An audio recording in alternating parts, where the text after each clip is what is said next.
आज सबको वही प्रॉब्लम है कि BMW 310 या फिर KTM adventure 390।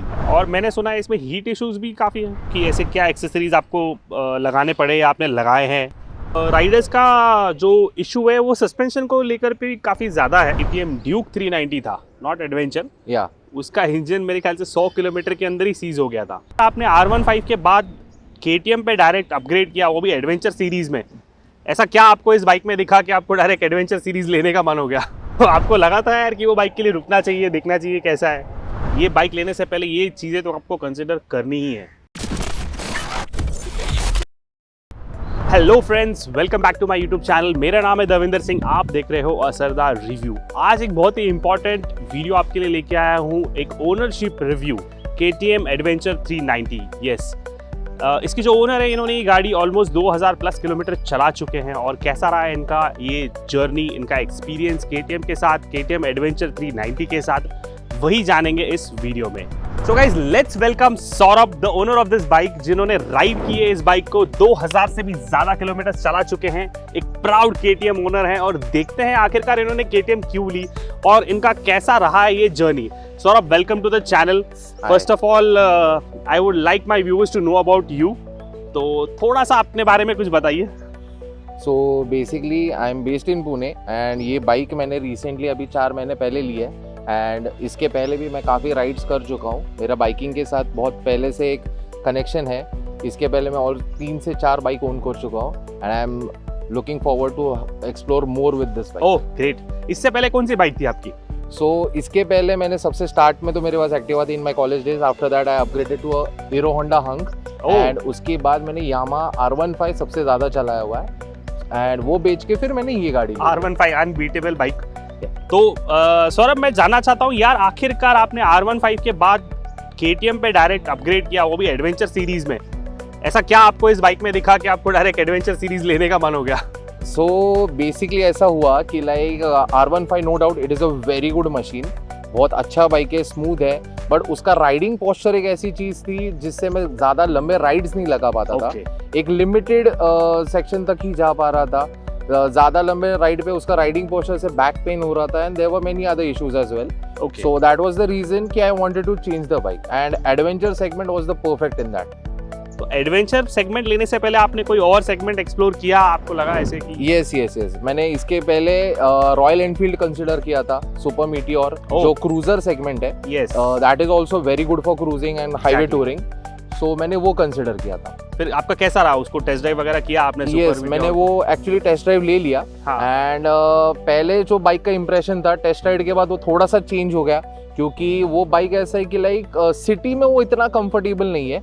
I wanted something कि जो सिटी और हाईवे दोनों साइड पे चला सकूं। सो सुपर मीटियोर को कंसिडर करने के बाद सौरभ ने 390 एडवेंचर, अच्छा 390 एडवेंचर आपने जब ली तो इसके अलावा जो रॉयल एनफील्ड की हिमालयन थी वो भी तो एक ऑप्शन था, आपने वो किया था एक्सप्लोर? यस मैंने वो भी किया था। हिमालयन तो मतलब लाइक रॉयल एनफील्ड का आई थिंक कि वो one of the best product है।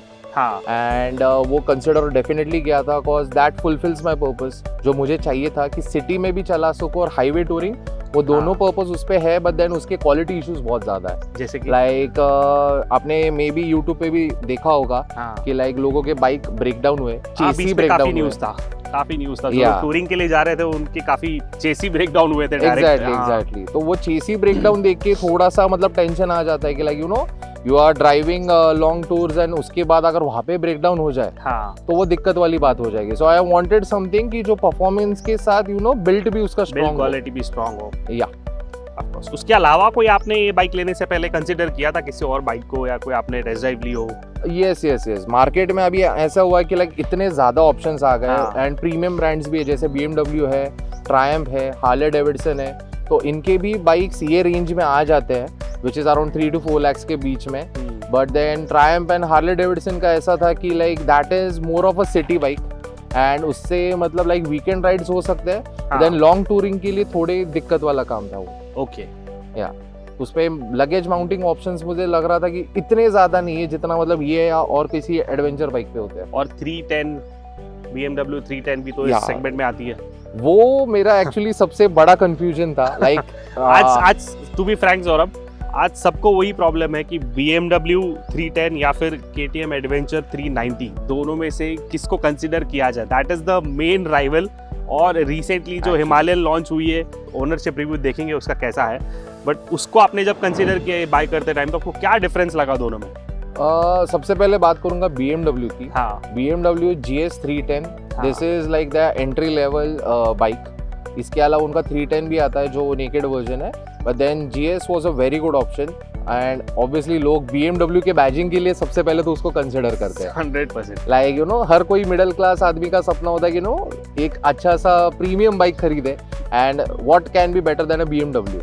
सो मैं भी उनके यहाँ पे गया था, मैंने शोरूम में जाके टेस्ट राइड लिया, उसका कोटेशन लिया, उसका पूरा मैंने मतलब इन्फो निकाला कि लाइक कैसा है कैसा नहीं। बट देन बाद में मैंने जब कंपैरिजन किया, हाँ, सो तभी ऐसा समझा कि लाइक ओवरऑल लॉन्ग ड्यूरेशन में इसका मेंटेनेंस कम है उससे, क्योंकि उसका और एक प्रॉब्लम ऐसा है कि नेटवर्क भी कम है उनका compare to KTM। Service network काफ़ी कम है। So that was a major point कि जिसकी वजह से मैंने KTM कंसिडर किया। एंड ऑब्वियसली बाकी फीचर्स तो बहुत सारे ऐसे हैं कि जहाँ पे KTM outshines and outperforms literally BM।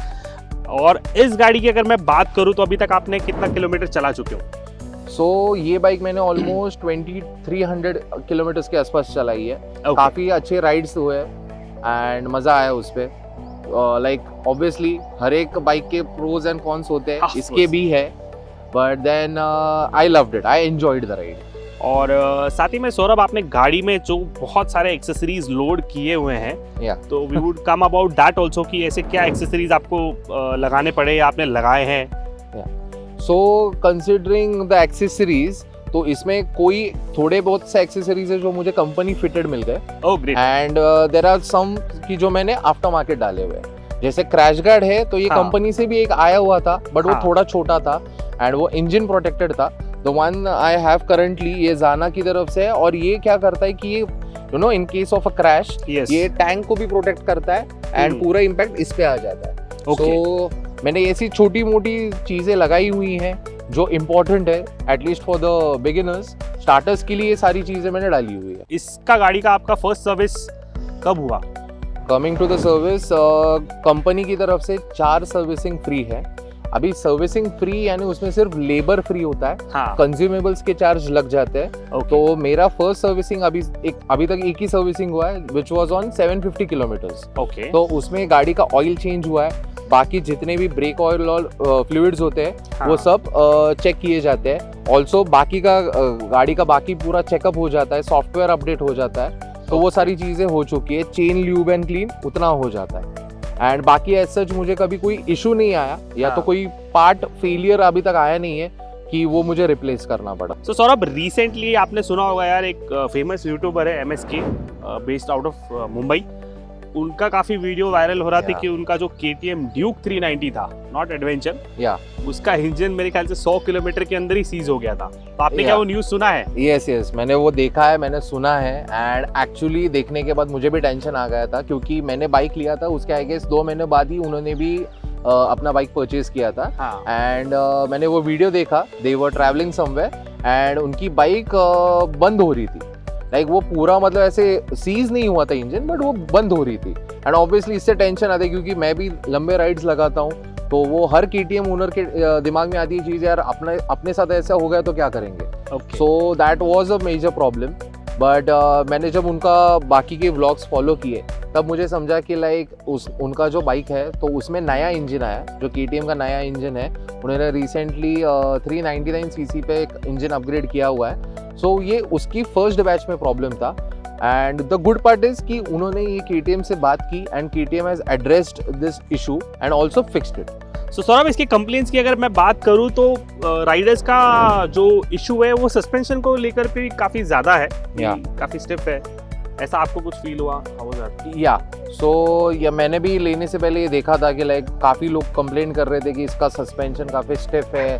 So you should consider other bike, जैसे रॉयल एनफील्ड हिमालयन हो गया, BMW हो गया 310 GS, तो उनका थोड़ा सा सॉफ्ट साइड पे सस्पेंशन, सिटी में वो बेनिफिशियल है एंड ऑल।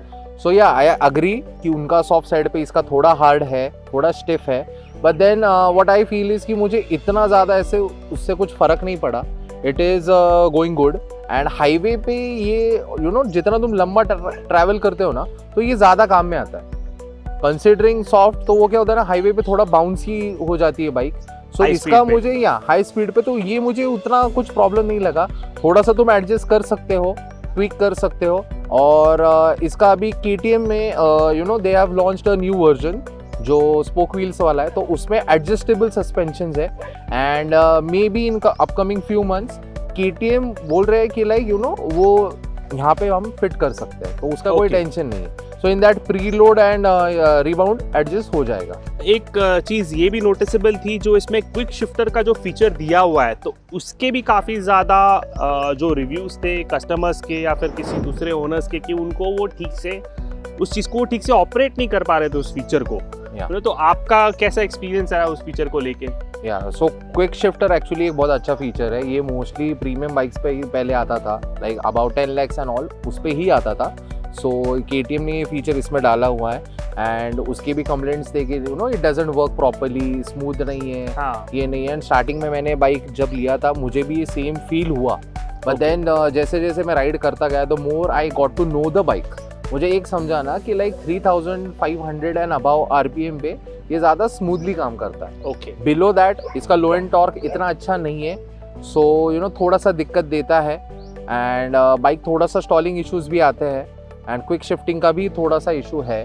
सो वो है एक प्रॉब्लम। बट देन अगर 3500 RPM एंड 4000 ऊपर तुम अगर कर रहे हो तो then it is super smooth. So friends, recently Royal Enfield का जो हिमालयन 450 भी लॉन्च हुआ है, तो सौरभ आपको ऐसा लगा कि उस बाइक के लिए रुकना चाहिए? बिकॉज आपने जब ये बाइक लिया तब उसका अनाउंसमेंट ऑलरेडी मार्केट में उसके रूमर्स थे, अनाउंस होने वाली थी, तभी थे। तो आपको लगा था यार कि वो बाइक के लिए रुकना चाहिए, देखना चाहिए कैसा है?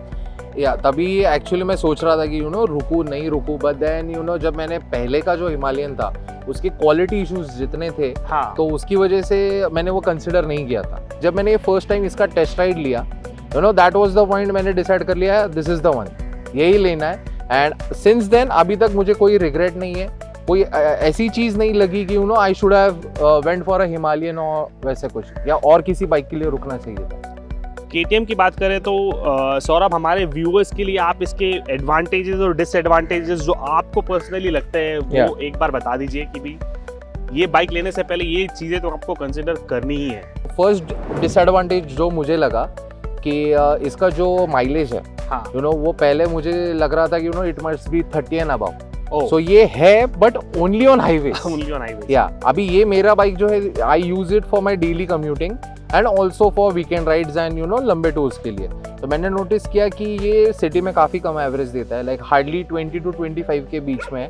देयर वर टाइम्स, जैसे बीच में गणपति फेस्टिवल था, तो there was a lot of traffic in Pune, तो वो टाइम तो इट लिटरली ड्रॉप्ड टिल 18, इतना कम हुआ था। तो वो एक चीज है कि तभी मुझे टेंशन आया था यार इतना कम क्यों दे रही है। I asked the service centre and उसके बाद जब इसका फर्स्ट सर्विस हुआ तो there was a improvement in that. उसके बाद से माइलेज थोड़ा अच्छा दिया एंड हाईवे पे डेफिनेटली इट गोज अबाउट 33, 34 वो होता है। सो दूसरा डिसएडवांटेज इसका मैं ये बोलना चाहूँगा कि वाइब्रेशंस।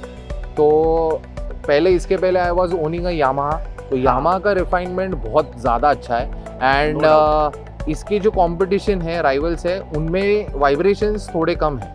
तो कंसिडरिंग दैट इसका मुझे थोड़ा ज़्यादा लगा।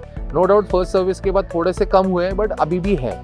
और मैंने सुना है इसमें हीट इश्यूज भी काफ़ी हैं। वो अगला पॉइंट में वही बोलने वाला था कि लाइक हीट का भी थोड़ा सा है कि लाइक आई नो कि ये बड़ा इंजन है 400 सीसी में, यूजुअली यू कैन एक्सपेक्ट कि हीटिंग होगा, बट देन सिटी में काफ़ी ज़्यादा होता है।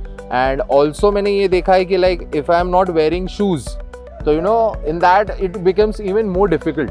सिटी में तो वो काफ़ी तकलीफ देता है। कुछ और चीज़ें इसके बारे में जो आपको पसंद आई, नहीं पसंद आई, और यू वुड सजेस्ट की ये होनी चाहिए थी बाइक में, मिसिंग है? मैं इसमें बोलना चाहूँगा, अभी KTM ने जब बाइक लेते हैं आप, परचेज करते हो, तो इसके साथ थोड़े मॉडिफिकेशन आते हैं, जैसे विंडशील्ड आता है, क्रैश गार्ड आता है, ये नकल गार्ड्स आते हैं, रेडिएटर गार्ड आता है। बट व्हाट आई फील कि quality could have been much better. तो मैंने विंडशील्ड तो चेंज कर लिया, मैंने ये बड़ा वाला डाल दिया है एंड मैंने क्रैश गार्ड भी हटा के मैंने दूसरा वाला डाल दिया है। तो सौरभ, कुछ और एडवांटेजेस जो हमारे व्यूअर्स को जानने चाहिए इस बाइक को कंसिडर करने के लिए, before buying it, considering some other bike? So सबसे पहला और बड़ा एडवांटेज है इसका इंजन। इसमें इतना ज़्यादा पावर है, इतना अच्छा टॉर्क है, तो तुमको पावर की कमी कभी महसूस नहीं होने वाली। लाइक ओवरटेकिंग ऑन हाईवेज और इवन इन सिटी कुछ टेंशन वाली बात नहीं, ईजिली कर जाता है। तो that is a very good response from the engine. तो that is like my biggest point कि ये बाइक कंसिडर करो over other bikes. But with power, lot of responsibilities also come. Yeah, Do वो not forget that कि KTM का नाम बीच में जो बदनाम हुआ था वो इस पावर को लेकर के था, जब उसका काफी ज्यादा हाँ। मिसयूज हुआ, लोगों ने उसको बहुत Yeah. इररिस्पॉन्सिबली चलाया और काफी सारे एक्सीडेंट्स भी देखने मिले। कंसिडरिंग दैट आप KTM की कोई भी बाइक लो 250 से लेके 390 तक, मेक श्योर करो कि you are completely wearing your helmet, your guard, life jacket, so that it's completely protecting you for any incidents happening. दूसरा पॉइंट जो मैं बोलूँगा कि इसका राइडिंग पोस्चर बहुत अच्छा है। You sit in a very comfortable and commanding position, back straight, wide handle bars, and अगर आपका हाइट ज़्यादा है तो आप हैंडल बार राइजर्स भी डाल सकते हो, और आपको कंफर्टेबल होगा वाइल सैडलिंग। सो राइडिंग पोस्चर इसका बहुत बेहतरीन है। For a long and long tour पे आपको थोड़ा भी फटीग फील नहीं होगा। okay. It is a very comfortable position. City में भी सेम ही फील आता है। यस, सिटी में भी मैं इसको डेली चलाता हूँ, ऑफिस के लिए मैं ये बाइक ही यूज़ करता हूँ, तो मुझे कभी दिक्कत नहीं आया। एंड इससे टूरिंग थोड़ा सा इजी हो जाता है। That's good. Riding Yeah. Position भी इस बाइक की कंपैरेटिवली ज्यादा अच्छी है। Something else? या so this is the adventure segment bike. ये बाकी एडवेंचर सेगमेंट बाइक्स में भी ये एडवांटेज है कि you can mount a lot of things.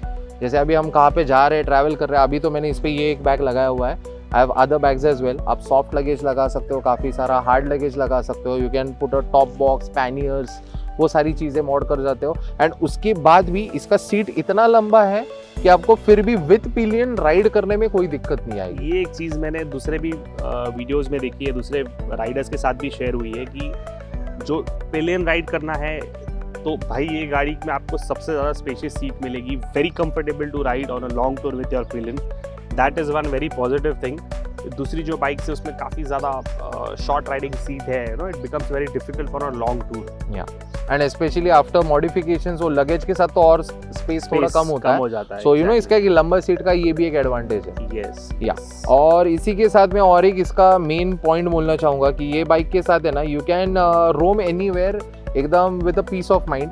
क्योंकि इन केस आपका बाइक कहाँ पे कुछ इशू आ जाता है, ब्रेक डाउन होता है, कोई भी तकलीफ होती है, तो KTM का सर्विस नेटवर्क काफ़ी बड़ा है। So that is one of the biggest points कि आप ये बाइक कंसिडर करो। अगर आपको कोई स्टेट टू स्टेट ट्रैवल कर रहे हो, अलग अलग सिटीज़ में कर रहे हो, आप दिन के 500,000 किलोमीटर्स की राइड लगा रहे हो, हाँ। एंड आपको एक टेंशन होता है कि यार मेरे बाइक में अगर कहाँ पे कुछ इशू आ जाए तो क्या होगा। क्योंकि देयर आर ब्रांड्स लाइक जैसे BM की बात है कि लाइक उनका सर्विस नेटवर्क काफ़ी कम है। Considering a very good network of KTM, Saurabh इसका सर्विस पॉइंट ऑफ व्यू से जो कॉस्ट है वो भी उतना ही इफेक्टिव है या नहीं?